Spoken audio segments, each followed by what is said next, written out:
الإمام الألباني رحمه الله في تمام المنة akielezea wajibu wa sutra anasema liannaha sababun shar'iyyun liman'i adami butlani as-salah au li'adami butlani as-salah bimururi al-mar'ati al-baligha wal-himar wal-kalbi al-aswad.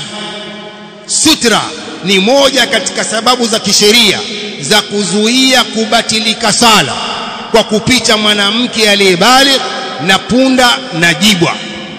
Sutra inazuia kubatilika kwa sala.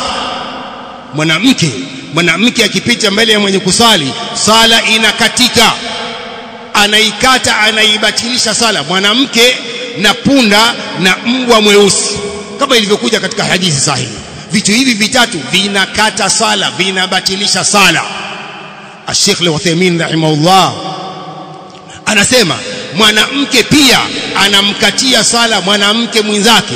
Anasema Sheikh Al-Uthaymeen, taqta'u al-mar'atu salata al-mar'a kama taqta'u salata ar-rajul.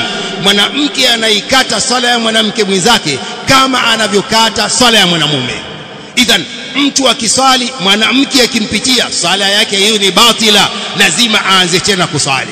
Kwa hiyo sutra inazuia mwanamke huyo kupita, pia inazuia punda na inazuia mbwa mweusi. شبكة الخير الدعوية الخير أونلاين ميديا.